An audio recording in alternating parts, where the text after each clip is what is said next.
over 1 full minute of watching fungus grow, which literally happens slower than paint drying for what it's worth. You gotta help me. Come on. Asking the guy with a hole in his abdomen for help. Running with a Walkman on. If they'd wanted you to do that, they'd have called it a Runman, Ellie. Also, f***ing PE. Actually, f***ing PE might have been interesting. So, PE. You don't fight. Just your friend fights. She's not here anymore. What did you think was going to happen? Bella Ramsey's just over 5 feet tall. You don't mess with short girls. They'll kick your f***ing ass. It took a zombified giant to kill her in the last HBO series. Did you honestly think you were going to give her shit and walk away unscathed? 2 paths ahead of you. First path. Wait, is this mug supposed to represent the first path? Why? Do you think you need visual examples to keep 2 things in our minds? Or is it just that the emptiness of the mug is supposed to represent the emptiness of this speech? I can hold 2 ideas in my mind without attaching them to random physical objects, Captain Condescension.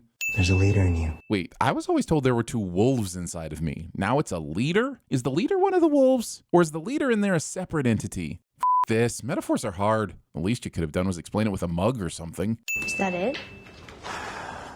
That's it. I'm with Ellie here. She gives Bethany 15 stitches and your complete response is, so, you willing to obey rules from here on out so someday you can lord your power over the girl you just gave 15 stitches to? Yeah?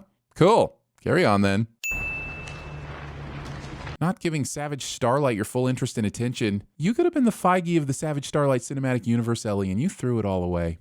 From the moment Riley steps into the room, she acts like she's there to murder Ellie, going so far as to wake her up by covering her mouth. In a bit, she'll try to say she meant it to be a joke, but I looked up the definition of joke, and it didn't say anything about a TV show needing a cheap scare, so it makes a character act completely opposite of their own self-interest. Also, Ellie has plenty of time before she knows it's Riley to call out for help, but doesn't, because she is also apparently more interested in the work the show needs to do. Also, not keeping your window locked during the apocalypse. In my mind, you loved it.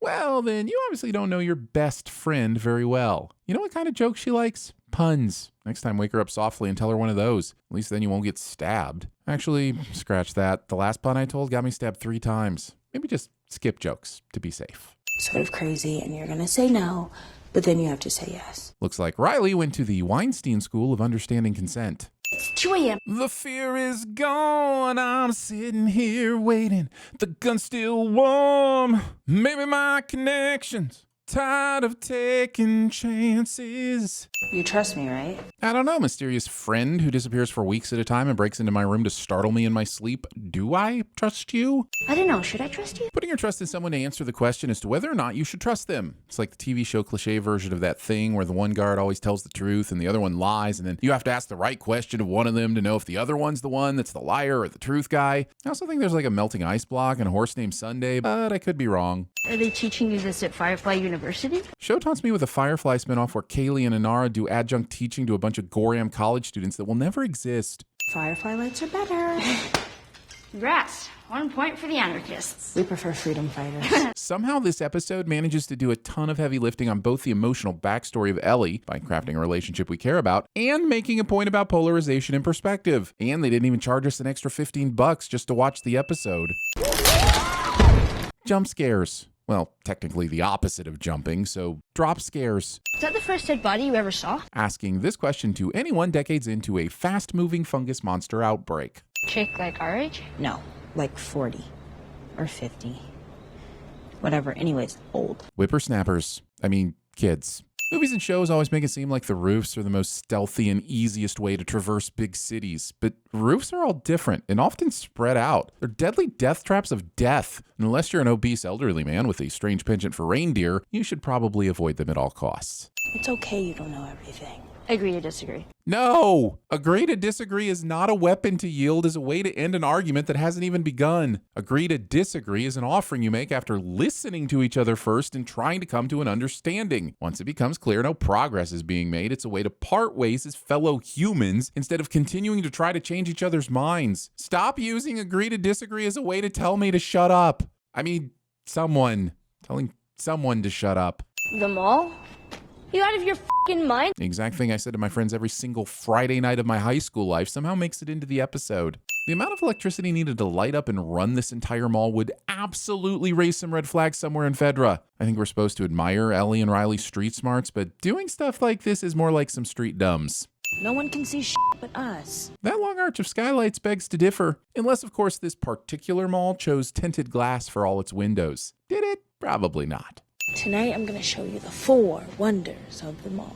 Old people walking, punk kids, overpriced merchandise, and an immediate headache? Well, at least you got one of those covered. No way. And by no way, do you mean no way someone would be this amazed by an escalator even in an apocalypse? Agreed. You are just a graceful ballerina. Don't you mean ballerina? See, that's the exact kind of joke that got me stabbed last time. Nobody gets gutted by the end of this dumb teen movie. Cute joke, but think about this for a second. What is the scenario in which someone leaves this place and doesn't come back, but also thinks they'll be back in 5 freaking minutes? I'm not saying you couldn't concoct one, but I am saying this note is more likely to read, "He who is valiant and pure of spirit can find me in the castle of Gap Kids." Having a bigger reaction to an escalator than a merry-go-round.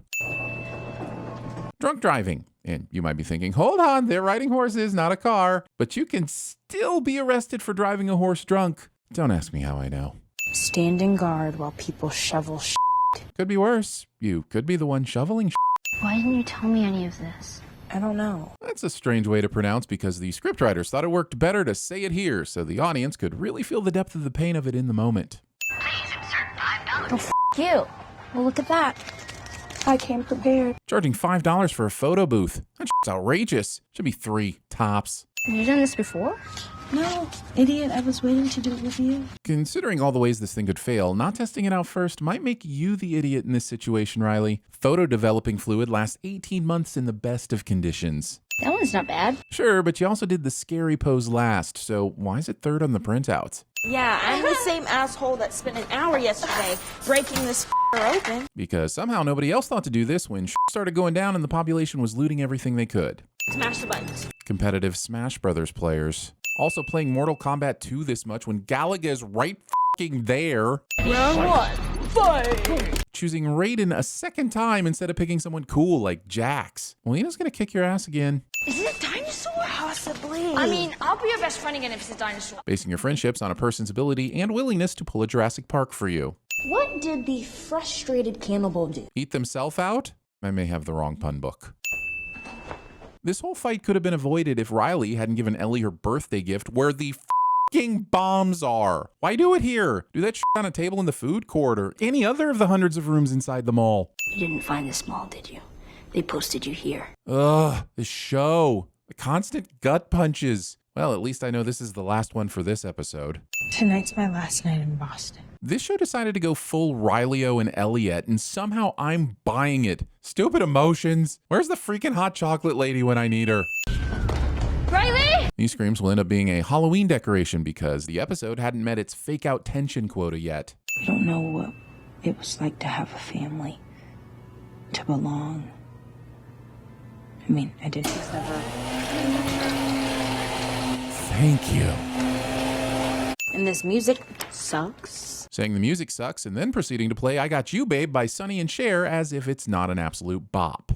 This new nightmare I get to have for the rest of my life. Get your ass up here. Encouraging your friend to stand on glass that may or may not hold your combined weight. Between this episode and episode 3, The Last of Us continues to explore the queerness of its characters in a meaningful way that both validates on-screen representation and doesn't make a big deal out of same-sex relationships. One sent off for handling Ellie's queerness with such respect, instead of ignoring it or using it for a cheap gag. Getting knocked the f*** out by simply falling down. Holy shit! Premature celebration. We could just be all poetic and lose our minds together. Or you could be forcing your best friend to confront you as an infected and kill you. You don't know that you'll turn at the same time. Just gonna add a retroactive sin for the previous episode where Joel told Ellie she didn't know what loss is. And you might say, hey, you can't add a sin retroactively. And I'll remind you that we make the rules around here. putting an old needle that's been on the floor in Joel's body without sterilizing it. He's got a flask with booze. Dip that shit inside first. Also, not giving Joel anything to bite down on. Put his coat sleeve in his mouth or something. This isn't pleasant. Also, not offering Joel a drink from his flask before doing surgery that makes first aid from a Civil War battlefield look merciful by comparison. Also times 3. And most importantly, using a running stitch instead of an interrupted stitch.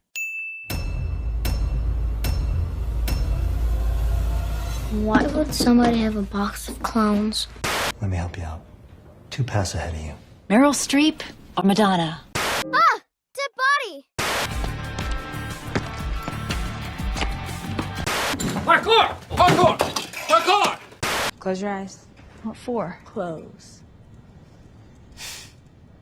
Do you trust me? Yes?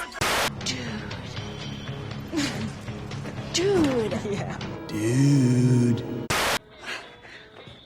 Let's go, lesbians, let's go!